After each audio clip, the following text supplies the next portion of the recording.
व्यक्ति को हमेशा क्या कहा जाता है कि हमारे शरीर में जो डाइजेस्टिव सिस्टम होता है, जो पाचन प्रक्रिया होता है, पाचन प्रक्रिया को आसान करने के लिए शरीर में फाइबर चाहिए। फाइबर किसमें मिलता है? जो साग होता है, साग जो हरा चीज होता है, केला हो जो होता है, ये सब चीज में जो फ्रूट्स होता है, ये सब चीज में क्या मिलता है? फाइबर मिलता है।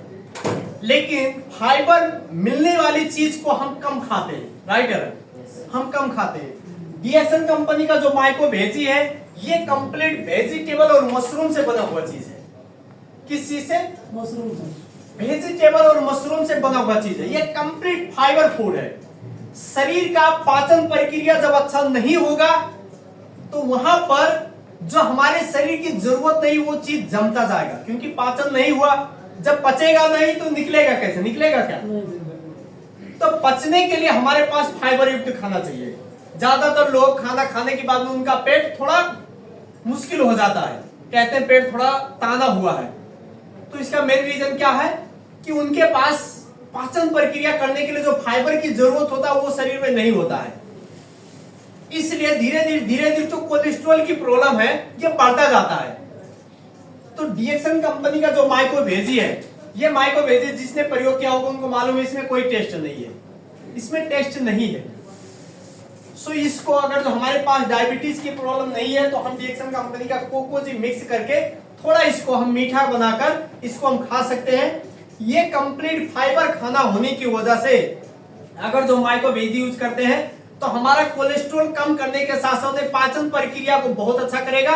उसके साथ साथ में पाइल्स का प्रॉब्लम या गैस्ट्रिक का प्रॉब्लम, अगर जो ऐसा कोई दिक्कत है तो उसके लिए बहुत फायदेमंद चीज है डीएक्सन कंपनी का माइको वेजी। शाम के टाइम सकबर हो सकता है तो हम खाना कम करके अगर जो डीएक्सन की माइको वेजी को हम एक कचोरा या प्लेट में रखकर ऊपर से थोड़ा गर्म पानी डालकर उसको एक सतुआ मालूम है? सतुआ के जैसे, एक लीटो के जैसे अगर जो हम बनाकर इसको खाते हैं तो ये हमारे शरीर के लिए, स्पेशली पेट के लिए बहुत फायदेमंद चीज है। और ये कंप्लीट फाइबर होने की वजह से डाइजेस्टिव प्रॉब्लम कभी भी आपको नहीं हो सकता है।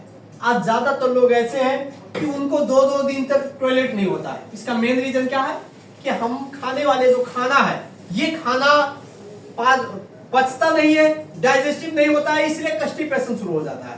तो कब्जियत होने का मतलब आपके शरीर में, आपके पेट में बहुत बड़ा प्रॉब्लम होना है। सो ये माइको वेजी खाने के बाद में आपको कॉन्स्टिपेशन की दिक्कत कभी नहीं होगा। ठीक है सर?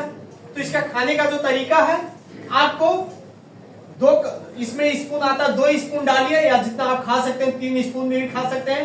ऊपर से हो सकेगा तो आप कोकोजी डालिए, नहीं तो हल्का नमक भी डाल सकते हैं। होनी डाल के खा सकते हैं? जी सर, होनी हाँ हनी, हाँ मीठा चीज कुछ भी डाल के खा सकते हैं, नहीं तो नमक भी ऊपर से डालकर उसके बाद में उसको सतुआ के जैसे मिक्स करके उसके बाद में आप इसको खा सकते हैं।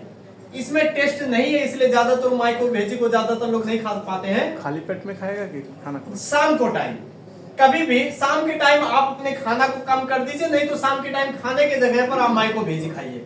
अब बाकी जगह पर क्या होता है कि लोग पेट कम करने के लिए डाइट करते हैं, डाइट में वो खाना बिल्कुल छोड़ देते हैं, जिससे पेट तो कम हो जाता है लेकिन वीकनेस भी शुरू हो जाता है। सही है। तो आप जब माइको वेजी यूज करेंगे तो आपको खाना छूट जाएगा लेकिन आपको वीकनेस कभी भी फील नहीं होगा, क्योंकि इसमें वेजिटेबल और मशरूम होने की वजह से आपके शरीर में जो तंदुरुस्ती मिलना चाहिए, जो न्यूट्रिशन मिलना चाहिए, इसके माध्यम से आपको शरीर को मिलता रहेगा। इसलिए आपका डाइजेस्टिव सिस्टम और आपका कोलेस्ट्रॉल कम होता जाएगा लेकिन आपको कमजोरी महसूस नहीं होगा। ओके सर, और कोई क्वेश्चन है? और सर इसमें कुछ अगर ऐसे कुछ